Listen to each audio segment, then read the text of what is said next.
Welcome to another edition of the Water the Bamboo podcast. In today's edition, we'll talk about something so dear to my heart and every bamboo farmer out there, and that is focus. Do you find yourself distracted and at the mercy of all the info and different agendas that people are throwing at you? If that's you, this podcast is for you. We really need to be focused as bamboo farmers. It's really an important thing. I have an idea that it can help you quite a bit, so stay tuned.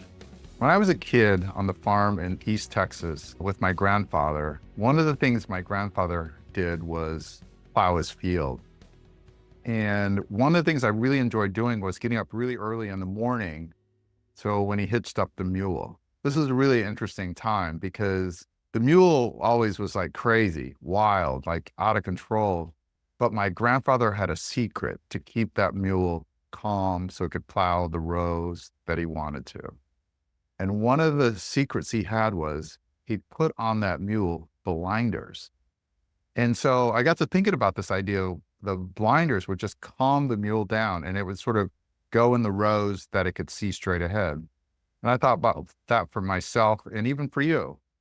What are your blinders so you can stay focused as you move forward? I'll give you some strategies and ideas to apply blinders in your life that you can apply so you can stay focused.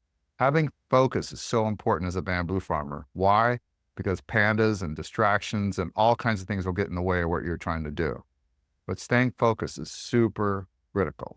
And as a bamboo farmer, you know that growth doesn't happen right away.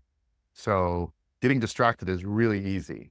You know, it's like you're working on something and you're not seeing results from that. So you may look to something else to get you going or whatever. But how do you stay focused and locked in on really what's important that you may not see the results for a long time? In today's world, as I said, it's super crazy. So I'm going to give you a few ideas that can really help you, and I want you to apply them strategically. Some of them are going to really resonate with you right away, and some you probably are already implementing right now, which is great. So maybe this will be a refresher for many of you. As with anything, when you're trying to change something, I think the first thing you need to do is do an audit. So do an audit of your focus. Are you focused? Are you distracted? What are the things getting in your way? What are your strengths around your focus? Really sort of take some time and do an entire audit on how well you're focused on what's really important to you in your life, whether it's on a personal level or professional level. And if you find yourself really locked in and focused, then maybe you can skip this podcast. But if you're distracted and you find when you audit and get that awareness, then I think it's real important to really think through what ways can I stay more focused? Ask yourself these questions. What things are getting in my way? What people may be getting in my way to keep me on track? What's really happening in your life? You have to do your own assessment, of course, as I always do for myself. I try to figure out, okay, these are some things I want to do, but they're not getting done. Why? Really kind of think about what my responsibility is and all of that. So the first step is do an audit. Really check out and see how you're staying focused, or maybe you are staying focused in certain areas, but not focused in areas that you really want to achieve your goals in. So do an audit, first step. Second step, build a routine.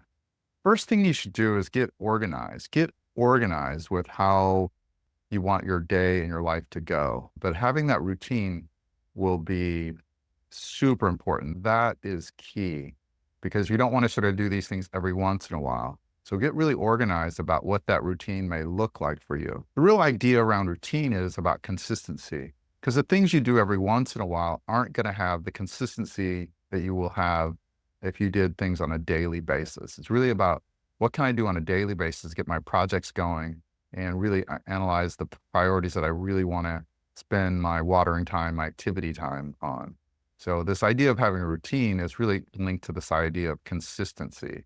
We don't want to sort of be sort of a one-hit wonder with our activities. We want to actually do these things on a routine basis where they're just part of what we do, part of our lifestyle, part of our habits. One example of this routine I'm going to just implore you to do is do the hard things first. One of the things I try to do is I try to get a personal activity done, some habit that I really want to get done on a personal level, get that done before 11 a.m. And also a work thing that I really want to get done. When I say done, I mean like work on. It doesn't mean the project has to be complete, but I want to make sure I put some time and energy into that personal thing. It could be exercising on a work thing. It could be actually designing this podcast. It could be preparing for my next speech, whatever that might be. But I want to make sure I get those things done early. The reason I like to do those things early is if my day goes a little sideways, at least I know I've gotten those two things done, by 11, 12 o'clock.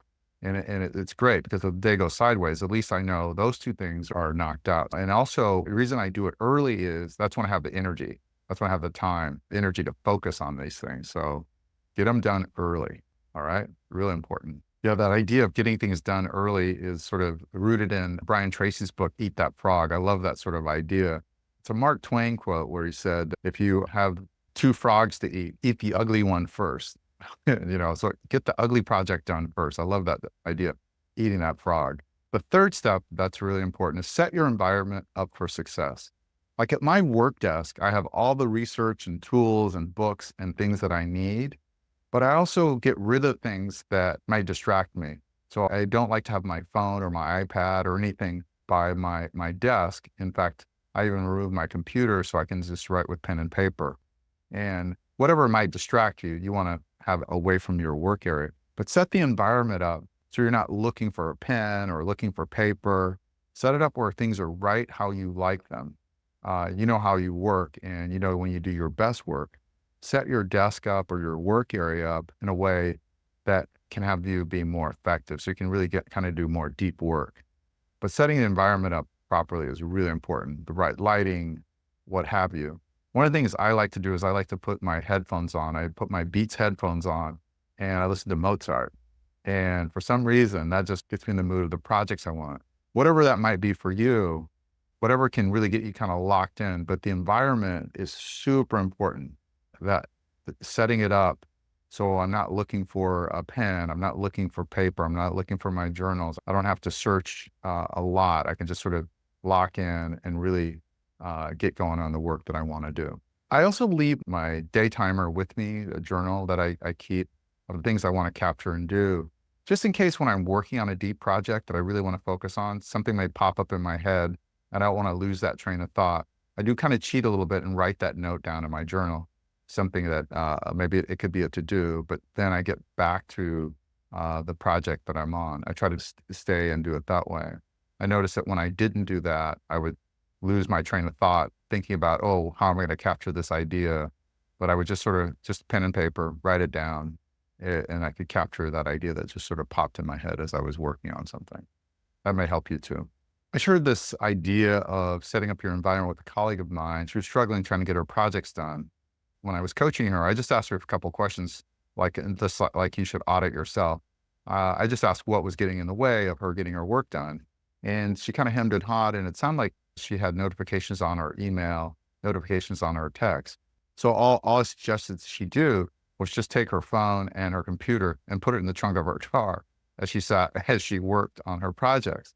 It was interesting. Without any eruptions, she claimed that it just sort of made all her work go so much faster. So she does this on a periodic basis where she takes all her technology and shoves it in the trunk of her car. So she's not tempted to check email or check any texts or notifications. And then she just blocks that time out and just knocks her work out. And for me, that's such an important thing. You got to know who you are, what your habits are. But it was interesting because when I suggested that she lock it in the trunk of her car, she said that she tried to leave it in the other room, but she'd always get up and go check. So I said, lock it in the car. That way you'd have to go through so many steps to sort of interrupt yourself that you won't do it. And that seemed to work for her. So she's created a habit around that. If that's you, use that idea as well. The fourth idea is an oldie but a goodie. I think it's important to have like a time block. I love this idea of time blocking the things I value, my goals, and the things I really care about. But time blocking, as I said, it's an old idea, but it's one that you really should apply today. You know what your values are, your goals are, and your vision.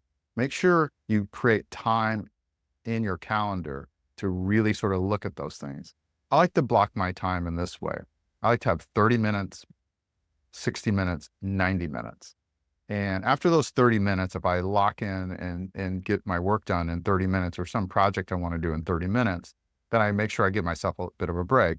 Sometimes I lock in 60 minutes and I work really hard on a project and I can give myself a break. Or sometimes I lock in 90 minutes, give myself a break after that. But for example, even today, this morning, I knew I only had 45 minutes to work out. So I wanted to do some HIIT training. So I made sure that I set aside 30 minutes and I just got on my bike and spun and, watched the video and did my exercise bike. And it was interesting just setting the timer for 30 minutes. I knew I had the extra 15 minutes to stretch and do some other exercises. But typically I'd like to work out a little longer, but in that 30 minutes, I still felt great. I got a good workout in, but I just blocked that time.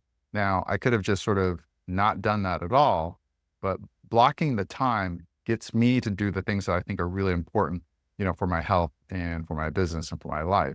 So make sure you block time for the things that you think are important. If you don't put yourself on the agenda, nobody else will. If you don't put your projects on the agenda, no one else will. So really kind of think about this idea. How do I block my time to achieve the goals that I want, whether it's around my health, my finances, my career, whatever it might be for you, whatever your bamboo is, you have to block the time to do that. Yeah, that blocking time is sort of like that Pomodoro technique, where you set the timer. And what I like about that, at least my brain likes about it, is once I start riding the bike or writing my blog post or whatever the thing I'm working on, once I start, I know the timer's going to go off. Sometimes I like to think about it like I'm packing up for a trip. I only have so much time. So it actually helps me stay focused. It helps me have some continuity, really focus on what I need to do. So I hope you employ that technique. It can really, really help you. Many of you probably already do. But if you think about it, if you did the time blocking, whether it's 60 minutes or 90 minutes or 30 minutes, as I said, if you did that like early in the morning, if you blocked out a few segments like that, you'd be surprised what you can get done before noon. I gave this idea to a team that I've been working with. They were struggling with finishing some projects and deadlines. And so what we did was we just said, hey, no emails, no interruptions, come into work, don't check email, get to going on your projects for the first 2 hours. Time block the first 2 hours with breaks, of course. And that team turned around that project and really got some momentum around it.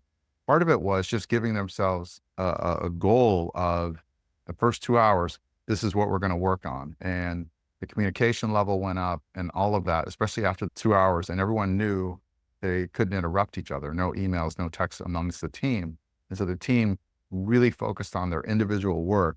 But then after that, collectively, it was amazing how much they grew. And there was just no interruptions in the office. You think about that, if you could have a dedicated time where you knew you weren't going to be interrupted and you weren't expected to answer an email or text from your teammates, but you were expected to focus on the project, the piece of the project that you were on. When we did this with the team, it was like unreal what they did, and they sort of implement that ongoing. They even created their own separate name for that. So that's something you can sort of think about with if you're working in a team. It's like make some agreements about interruptions and about how you like to work, especially at the start of the day. Really important to get the momentum going. This is really important. It's the fifth step. I think avoid multitasking high value activities. Now, a lot of times people think they can multitask, and you actually can in a way, but the problem with it is you can't multi-focus. And high value activities, really important priorities, it's such an important thing to sort of not just be on the surface. How do I go deeper in my work is one question we should be asking. It's a good way to have better blinders for ourselves, because if you scratch the surface on many different things, you don't go deep and really be strategic about what you're trying to do, you could miss some steps and the quality of the work will go down. So this idea of multitasking, I would say avoid it. It is one of the worst things we can do, trying to do 2 or 3 or 4 or 5 things at once. Block the time and dedicate it to one project, one thing. If you can do that, you will be light years ahead, watering one thing. Just focus on that. Super important to do that. I know the world's distracting, but if you can sort of learn to do this and do one task at a time and then do the other one after a break, it'll help you have some continuity. It'll help you in so many ways. With one group of leaders that was struggling with this idea of multitasking, I introduced that concept of WIN, W-I-N. what's important now. So I got each team member to sort of think about what's important now. And as they did this, what's important now, they could break their projects down into manageable chunks. And once they understood this idea and they got confused or overwhelmed at any point during the project, they could ask themselves, what's important now? And just that question kind of reframes them and gets them back on track. And that's one great way to avoid multitasking. If you find yourself multitasking, I think it's really important to ask, what's the most important thing I should do now? So that mindset can help you stay on track. What's important now? Step number 6 is really important. You need to time block renewal. We're living in a time where our lives are just crazy busy, where we're over capacity with things we have to do. But you have to block out time for renewal of your energy. If you feel like you don't have time to block out time for renewal, you really should block out time for renewal. Take some time and really put it in your calendar where you're going to actually be untethered, unplugged, and so you can let your brain chill out a bit. I think it's such an important thing. I always like to think about a retreat. When you retreat, it's a step back so you can get a better perspective. This renewal time is one of the most important steps I can give you in terms of a blinder.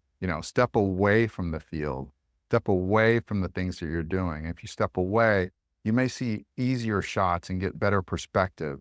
When you take this retreat, make sure you really think about what that means, the word retreat. You can recreate, you can rejuvenate. There's so many re's in that, but it's such an important thing to do, I think, on a daily basis.